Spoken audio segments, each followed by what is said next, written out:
বিদ্যা নেই, বিদ্যা উঠে গেছে। তাহলে হেডমাস্টার, প্রিন্সিপাল, এমপি, মন্ত্রী, ডিসি, এডিসি, পিতে, বাপ মা, গ্রামের সর্দার সবাই অন্যায়টাকে বলবে নেই। যদি ন্যায়কে নেই বলে তাহলে এখনো বিদ্যা আছে, আর ন্যায়কে যদি অন্যায় বলে তাহলে বুঝতে হবে যে বিদ্যা নেই।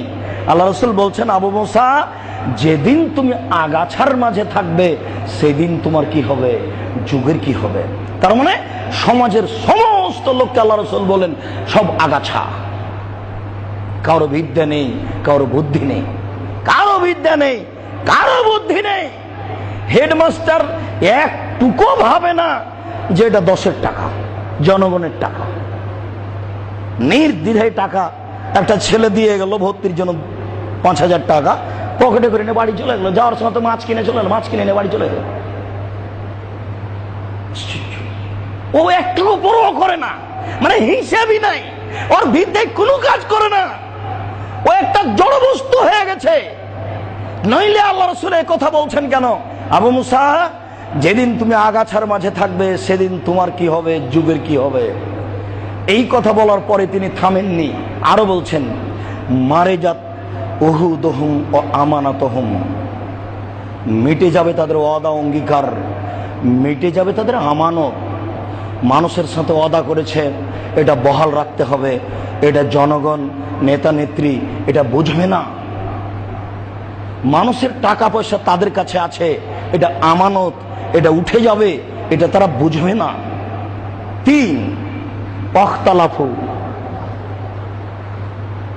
তারা মারামারি করবে। সুম্মা সাব্বাকা বাইনা আসাবিহি, এরপরে তিনি মারামারি দেখাচ্ছেন এইভাবে, ডান হাতের আঙ্গুলগুলিকে বাম হাতের আঙ্গুলের ভিতরে ঢুকিয়ে দিলেন, দিয়ে বললেন, দেখো মারামারি হইচই সমাজে এইভাবে ঢুকে যাবে। একটা আঙ্গুল যেমন আর একটা আঙ্গুলের মধ্যে ঢুকে গেছে, ঠিক তেমনি সমাজে হইচই, মারামারি, দাঙ্গামা, হাঙ্গামা এইভাবে ঢুকে যাবে। তাহলে বলেন আপনি কল্যাণ পাবেন কোথায়? মসজিদের অবস্থা একই, মাদ্রাসার অবস্থা একই, কলেজের অবস্থা একই।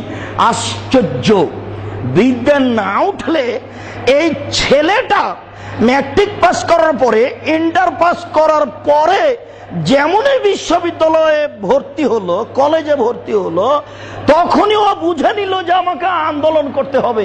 আরে বেটা, তুই তো এখনো ক কিভাবে বানাতে হয় আর খ কিভাবে বানাতে হয় এটাই শিখিসনি। তুই কলেজ বিশ্ববিদ্যালয়ে এসে তুই আন্দোলন করতে হবে, তোকে এটা কি করে বুঝলি? তুই কি করে বুঝলি যে আমি ছাত্রমৈত্রীর দল? তুই কি করে বুঝলি যে আমি অমুক সংগঠনের নেতা? তুই কি করে বুঝলি যে আমি নেতৃত্ব দিব? ইমাম বুখারী বলছেন, ইলমু কাবলাল কওল আল আমালে, কথা এবং কর্মের পূর্বে বিদ্যা, কথা এবং কর্মের পূর্বে বিদ্যা, কথা এবং কর্মের পূর্বে বিদ্যা। যে কোনো ছাত্র আন্দোলন হারাম, যে কোনো ছাত্র আন্দোলন হারাম। ছাত্র আন্দোলন পশু করে, মানুষ করে না। ছাত্র আন্দোলন পশু করে, মানুষ করে না। ছাত্র আন্দোলন পশু করে, মানুষ করে না। ইমাম বুখারী বলেছেন যে কথা ও কর্মের পূর্বে বিদ্যা। শুনুন, এটা ফল বিদ্যা না থাকার, অসম্ভব, এটা হতে পারে না।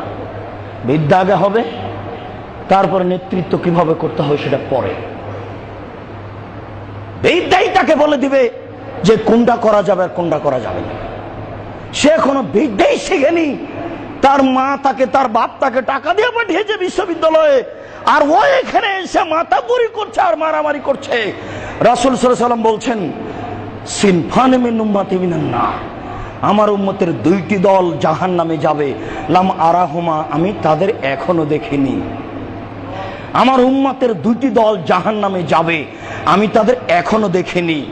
কওমুন বিয়াদিহিম সিয়াতুন, তার এক শ্রেণীর মানুষ, তাদের হাতে থাকবে লাঠি, ইয়াজরুমনা বিহান্নাস, তারা মানুষকে লাঠি চার্জ করবে।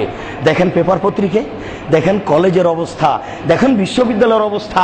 ছাত্ররা ছুটে যাচ্ছে, পুলিশ লাঠি নিয়ে ছুটে যাচ্ছে, আবার ছাত্ররা লাঠি নিয়ে ছুটে যাচ্ছে, পুলিশ আগে আগে বলে যাচ্ছে। আরে এটা নাকি বিদ্যা, এটা নাকি বিশ্ববিদ্যালয়। আরে এটা মূর্খের বিদ্যালয়, এটা বিশ্ববিদ্যালয় নয়। অসম্ভব। সবাইকে যদি আমি মূর্খ প্রমাণ করতে না পারি, জাতির সামনে বক্তব্য দেব না। সম্মানিত মসজিদের মুসল্লি, আপনাকে আমি কি দিয়ে বুঝাই? বিদ্যে উঠে যাবে, মূর্খতা বর্ষণ হবে। রাসূল সাল্লাল্লাহু আলাইহি ওয়াসাল্লাম বলছেন, আমার উম্মতের দুইটি দল জাহান্নামে যাবে, আমি তাদের এখনো দেখিনি। তার এক শ্রেণীর মানুষ আছে যাদের হাতে থাকবে লাঠি, লাঠি চার্জ করবে, মানুষকে পিটাবে। আর এক শ্রেণীর মানুষ হচ্ছে মহিলা, নেশাউন কাসিয়াতুন, মহিলা কাপড় পরে থাকবে, আর এতুন উলঙ্গ, মমিলাতুন পুরুষকে নিজের দিকে আকৃষ্ট করবে, মায়লাতুন তারা নিজেরা আকৃষ্ট হবে। লাইফ খোল্লান জান্নাত, ওরা জান্নাতে যাবে না। জান্নাতে তো যাবে না, জান্নাতের গন্ধও পাবে না। এ হলো এক দল, ও হলো ওই দল, আমি ওদের এখনো দেখিনি। এই কথা মুহাম্মদ সাল্লাল্লাহু আলাইহি ওয়াসাল্লাম বললেন, হাদিস মুসলিম।